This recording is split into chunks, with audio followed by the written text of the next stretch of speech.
Assalamualaikum warahmatullahi wabarakatuh. Halo semuanya, ketemu lagi sama saya Konita Zulfariati. Pada video kali ini kita akan membahas lanjutan dari materi APBN dan APBD. Apa saja yang akan kita pelajari hari ini? Jadi di sini kita akan belajar tentang jenis-jenis belanja negara dan daerah, prosedur penyusunan APBN dan APBD, kebijakan anggaran APBN, dan pengaruh APBN dan APBD terhadap perekonomian. Baik, kita masuk ke pembahasan yang pertama, yaitu mengenai jenis-jenis belanja negara. Nah, jenis-jenis belanja negara ini diklasifikasikan menjadi dua, yaitu belanja pemerintah pusat dan belanja pemerintah daerah. Nah, belanja pemerintah pusat juga dibagi lagi menjadi dua. Yang pertama itu pengeluaran rutin dan pengeluaran pembangunan. Nah, pengeluaran rutin itu untuk kegiatan rutin yang sifatnya permanen atau terus-menerus. Contohnya itu gaji PNS, belanja barang, subsidi, dan juga cicilan hutang. Sedangkan pengeluaran pembangunan itu sifatnya tidak rutin setiap tahunnya, jadi kadang ada, kadang juga tidak ada. Ya, contohnya itu proyek jalan tol dan juga pembiayaan rupiah seperti itu. Nah, kalau belanja pemerintah daerah itu juga sama ya, dibagi menjadi dua. Yang pertama itu dana perimbangan, dan yang kedua itu dana otonomi khusus dan penyeimbang, di mana dana perimbangan ini merupakan alokasi dana pengeluaran pemerintah pusat yang disesuaikan dengan kebutuhan. Contohnya itu dana bagi hasil, dana alokasi umum, dan juga dana alokasi khusus. Sedangkan dana otonomi khusus dan penyeimbang itu dana yang dialokasikan untuk membiayai pelaksanaan otonomi khusus suatu daerah. Contohnya itu pengalokasian untuk pembangunan di Provinsi Papua. Seperti itu ya. Nah, selanjutnya di sini ada jenis-jenis belanja daerah. Pengeluaran atau belanja daerah ini dipergunakan dalam rangka mendanai pelaksanaan urusan pemerintah yang menjadi kewenangan provinsi atau kabupaten kota yang terdiri dari urusan wajib, urusan pilihan, dan urusan yang penanganannya dalam bagian atau bidang tertentu yang dapat dilaksanakan bersama antara pemerintah dengan pemerintah daerah atau antar pemerintah daerah yang ditetapkan dengan ketentuan perundang-undangan. Belanja penyelenggaraan wajib ini diprioritaskan untuk melindungi dan meningkatkan kualitas kehidupan masyarakat dalam upaya memenuhi kewajiban daerah yang diwujudkan dalam bentuk peningkatan pelayanan dasar, pendidikan, kesehatan, fasilitas sosial, dan fasilitas umum yang layak serta mengembangkan sistem jaminan sosial.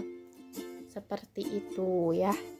Baik, kita masuk ke pembahasan yang kedua, yaitu mengenai prosedur penyusunan APBN dan APBD.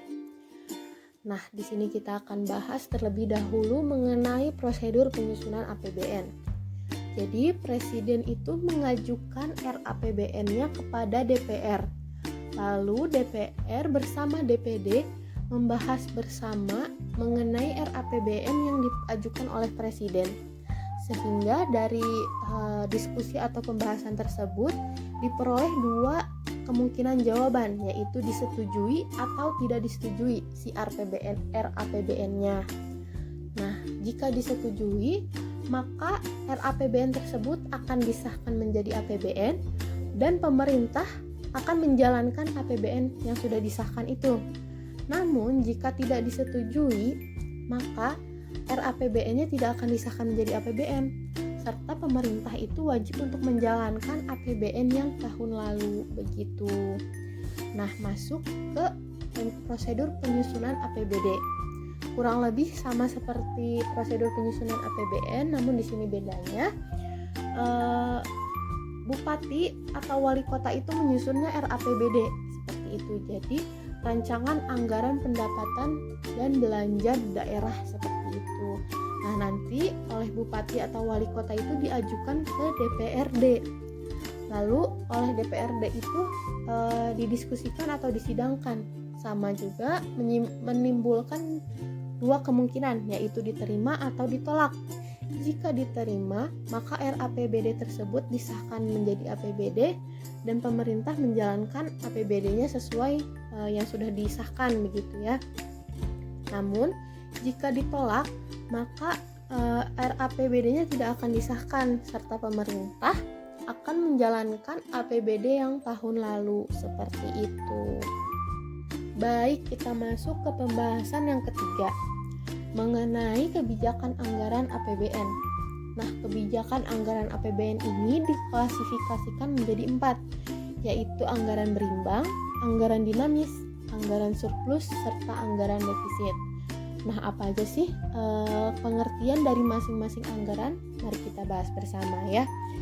Yang pertama itu ada anggaran berimbang.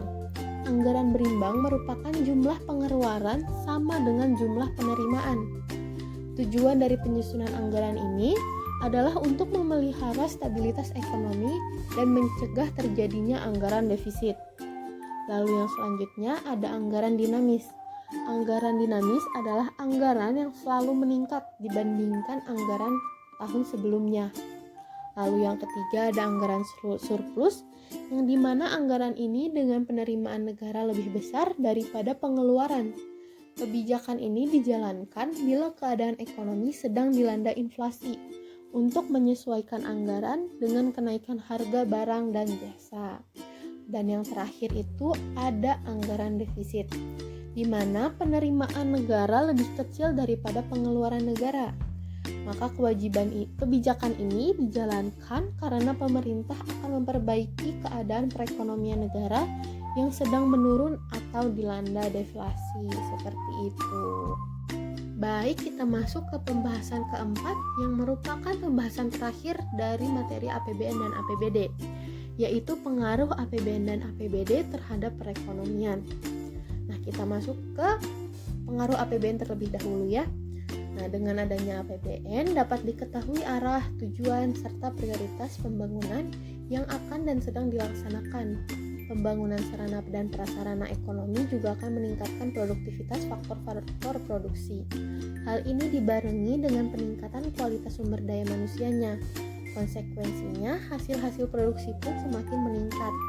Peningkatan produksi yang tidak dikonsumsi akan meningkatkan tabungan masyarakat, yang akhirnya peningkatan tabungan akan meningkatkan investasi, sehingga semakin banyak barang dan jasa yang tersedia bagi masyarakat. Nah, masuk ke pengaruh APBD.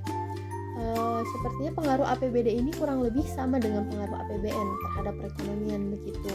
Hanya perbedaannya ruang lingkup APBD terbatas pada wilayah daerah dan pelaksanaannya pun diserahkan kepada kepala daerah sesuai dengan semangat otonomi daerah.